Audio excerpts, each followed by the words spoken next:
Capítulo 2. La pregunta fue tan imprevista que me confundió. Al azar le contesté que creía saber, por los cálculos de nuestros astrónomos y matemáticos, que algunos planetas de los que forman nuestro sistema solar son demasiado fríos y otros demasiado calientes. Pues bien, te voy a poner un ejemplo sencillo. Ustedes tienen lugares extremadamente fríos y sin embargo viven en ellos gentes que sin artificios ni ayudas mecánicas de ninguna naturaleza logran subsistir, valiéndose tan solo de sus propios medios. Ahora, imagínate a esos mismos individuos dotados con elementos necesarios, útiles para formar el clima o el ambiente que necesiten.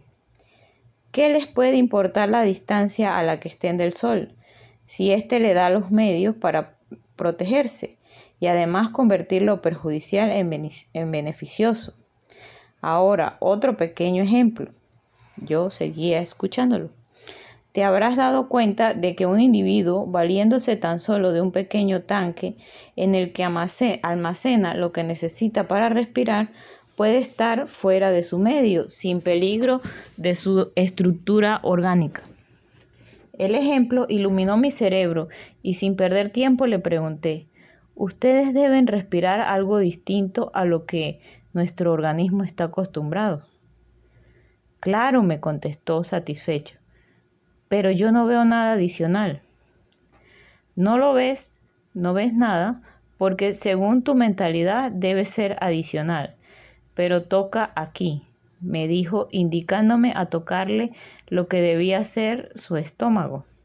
Allí se sentía una consistencia semidura, diferente a como lo tenemos nosotros.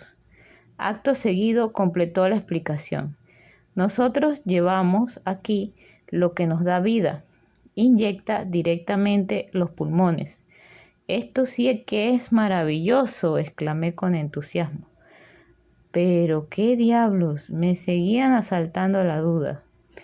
Él lo advirtió, por lo que me dijo que preguntara lo que quisiera que él me contestaría. Para iniciar le dije que si venían de otro mundo, ¿qué clase de vehículo usaban? Me contestó que ya me había dicho que su nave estaba a poca distancia y que pronto iba a tener oportunidad de conocerla si así lo deseaba. Revoloteaba en mi mente una pregunta, pero no encontraba la forma de hacerla sin ofenderlo. Se me ocurrió que siendo adultos tan pequeños, ¿cómo serían los niños? Y ante mi asombro, como si me estuvieran leyendo mi mente, contestó mi pensamiento de la siguiente manera. Te voy a explicar lo que quieres saber, o sea, lo relacionado con los niños. En nuestro mundo no vemos a los niños en las calles. Desde que nacen, quedan bajo el patrocinio de lo que podemos llamar gobierno, y se encargan de su control hasta que alcanzan la edad adecuada. Entonces los clasifica de acuerdo con sus cualidades físicas y mentales, y se les asigna determinado lugar donde hacen falta. Generalmente se lleva a cabo esta operación por parejas, hombre y mujer. Y se me ocurrió preguntarle cómo hacían para aclimatar a un individuo de una zona fría a una caliente o viceversa. Como verás, este problema no lo tenemos, por la sencilla razón de que todo nuestro mundo goza de un solo clima uniforme, y este no es natural sino artificial, creado por nosotros mismos. Comprenderás ahora que gozamos de un solo clima, benigno, sin tener como ustedes regiones extremas. Por lo demás, nuestra población no nos permitiría ese lujo. Aquello, para mí, ya iba en vías de un total convencimiento. Todo me parecía favorable a lo que él aseguraba, y ya me empezaba a parecer lógico. De nuevo en mi mente dio cabida otra pregunta. Estaba relacionada con su único mar, y no acababa de formularla cuando él cortó el pensamiento. Ya te dije que tenemos un mar y este contiene tanto líquido como todos los vuestros juntos. De él sacamos todos los materiales, los que usamos para construir nuestros edificios, para confeccionar nuestra ropa, para fabricar nuestros vehículos y un 60 o más del porcentaje de nuestra alimentación. Prosiguió: nuestros barcos actuales no son como ustedes los conciben y construyen. Los nuestros, lo mismo, están en el aire que en el agua o en algún otro lugar, sin peligro de ninguna especie. En dicho mar tienen asiento a grandes profundidades descomunales fábricas con sistemas diferentes a los que ustedes usan. Estos sistemas atraen a los pobladores del mar. Allí son seleccionados y aprovechados científicamente. Ante mi asombro, añadió: como comprenderás, en nuestro mar no se producen perturbaciones de ninguna especie, pues lo tenemos para nuestro servicio y bajo nuestro control, y por lo tanto quedan eliminadas esas contingencias. Aquello ya se había convertido para mí en una incesante preocupación. Ansiaba saber más acerca de aquellas gentes. Le pregunté cómo era que hablaban tan bien el español. Me contestó que ellos podían en poco tiempo hablar cualquier lenguaje por difícil que fuera, que en su mundo se hablaron igual que en el nuestro, infinidad de idiomas, y que ahora solo empleaban uno formado por palabras más fáciles y que lo habían logrado en forma sumamente sencilla y eficaz. Le pregunté si conocían todo nuestro mundo. Me aseguró que no solo lo conocían superficialmente, sino también su contextura y todas las costumbres de las diferentes regiones, por apartadas que a nosotros nos parecieran. Que lo primero lo lograban con aparatos apropiados de los que estaban dotadas todas sus naves, y lo segundo con personas de ellos mismos, seleccionadas, las que más se asemejaban físicamente a nosotros. Las solían dejar bien provistas cerca del lugar que les interesaba investigar y las recogían en el momento propicio. Me empezaban a preocupar los fines que perseguían en nuestro mundo. Así que al preguntarlo me contestó ilustrando mi respuesta con algo de historia. La etapa por la que atraviesan ustedes ahora la vivimos nosotros hace algunos miles de años. En nuestro mundo hubo guerras, destrucción, atrasos y adelantos. Pero un buen día llegó la ecuanimidad, se derrocaron líderes políticos y se eligieron en su lugar sabios y destacados humanistas. En lugar de los ensoberbecidos, ambiciosos y egoístas que solo buscaban el lucro en su propio beneficio, que fueron aniquilados como los medradores, fueron puestos hombres dedicados al mejoramiento colectivo. Después de una breve pausa, hubo un cambio total en la administración pública y poco a poco se fue desapareciendo la vanidad, que resultaba el mejor aliado de los explotadores, y acabó asentándose firmemente la moral en todos sus aspectos. Ahora nos gobiernan verdaderos sabios que procuran una mejor alimentación, un mejor vestido, una mejor y uniforme educación. Se acabaron los privilegios. Ahora en el mismo lugar se educa física y mentalmente al que probablemente desciende de ricos y al que desciende de pobres. El que durante esta época de su vida se destaca es destinado a donde pueda desarrollar sus actitudes libremente y sin preocupaciones. Aún dijo más: desapareció totalmente lo que ustedes llaman nación o patria. Solo somos ciudadanos de nuestro mundo. No usamos banderas ni identificaciones de ninguna especie. Cada niño al nacer es tatuado en alguna parte de sus pies.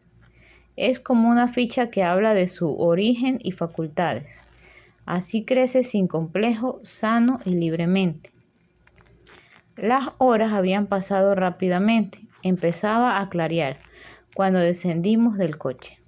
A decir verdad, no sabía si era realidad lo que me había pasado, pero debía serlo, pues estaba a solo 1 centímetro de aquellos dos personajes, dispuestos a certificar lo que me habían platicado. Se adelantaron un poco subiendo al borde de tierra, y de repente volvieron la cara como tratando de sorprenderme en algún movimiento sospechoso.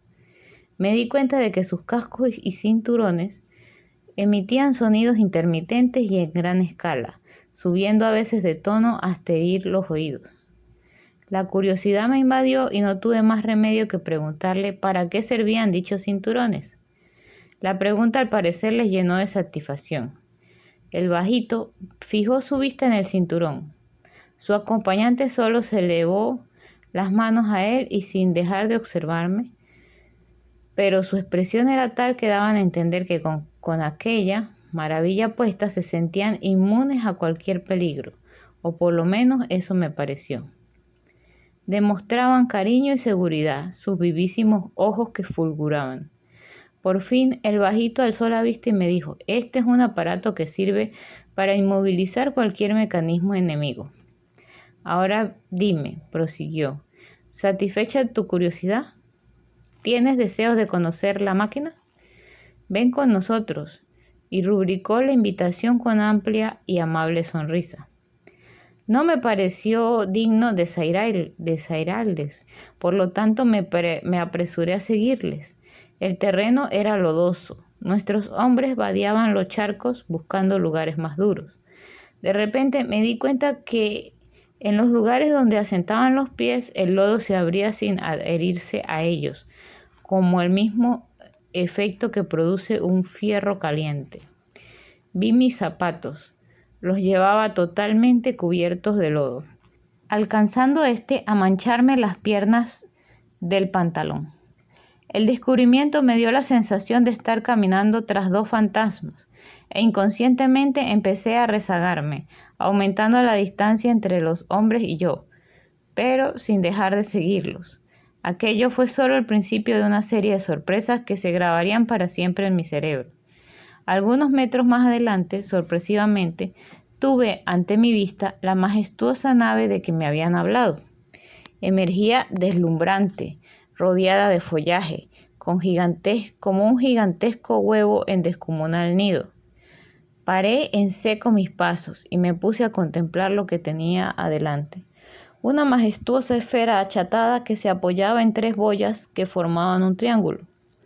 Tenía en la parte superior un cable ligeramente inclinado hacia adentro, como de 1 metro de altura, circundado de agujeros que semejaban ojos de buey como los que usan los barcos. El conjunto era impresionante y daba la sensación de una gran fortaleza. Era de un color muy parecido al que produce un pedazo de acero al quemarlo contra un esmeril, pero de una transparencia difusa.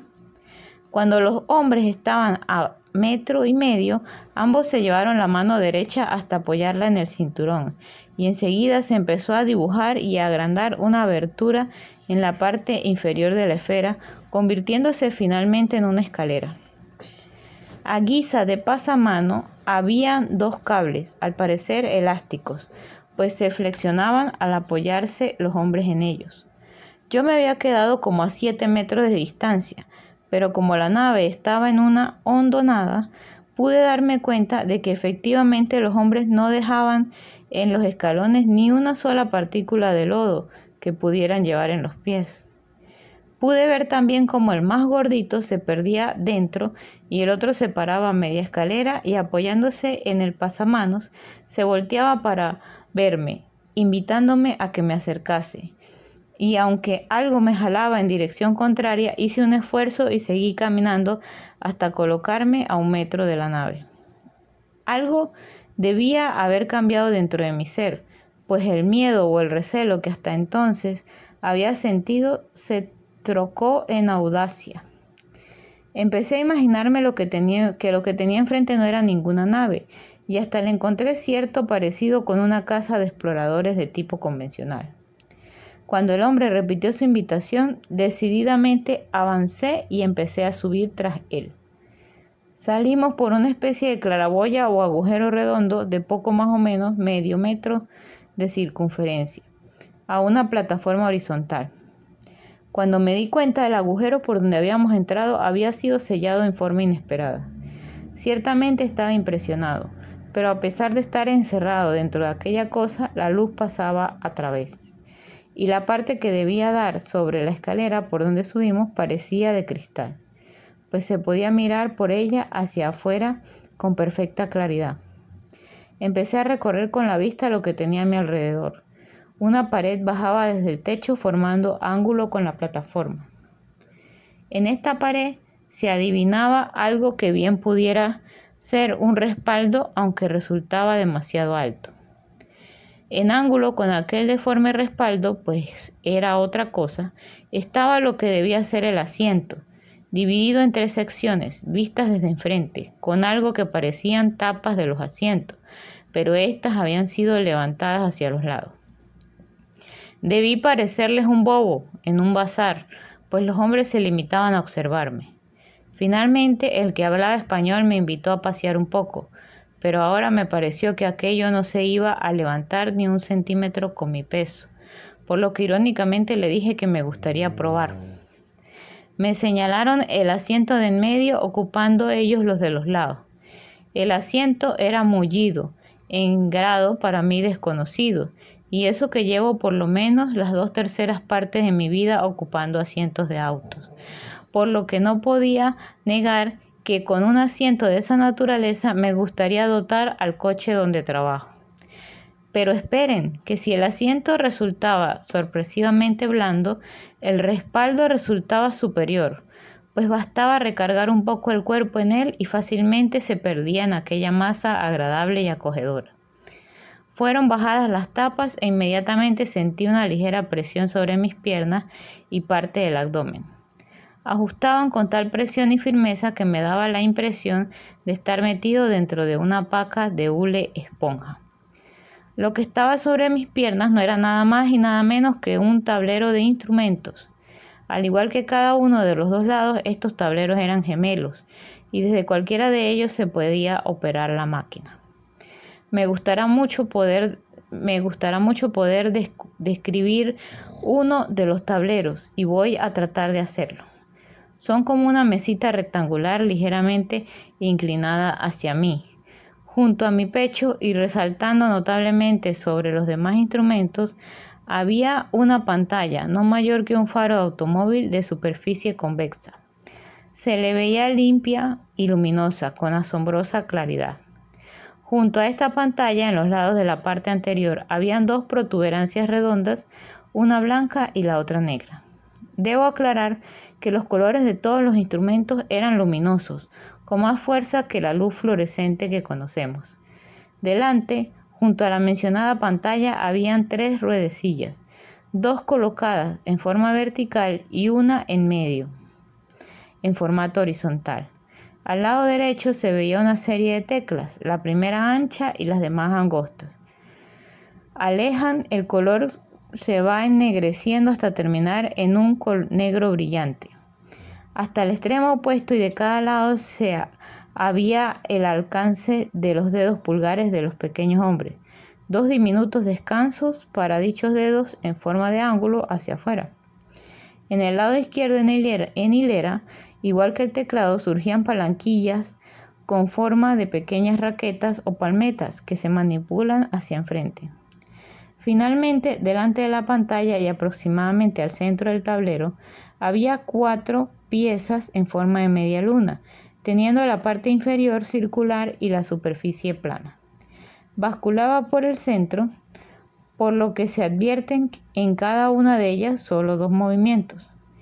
Estas piezas forman una cruz. Se complementan dichos tableros con un cilindro colocado en el extremo posterior.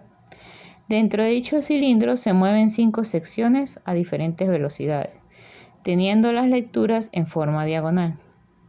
Convierte el color conforme gira, yendo de blanco a negro. Así era poco más o menos el tablero. En él se reproducen los movimientos de la máquina a voluntad del tripulante. Observando todo esto, no me di cuenta cuando empezamos a subir. El ascenso fue suave, lento y en forma vertical. Fin del capítulo 2.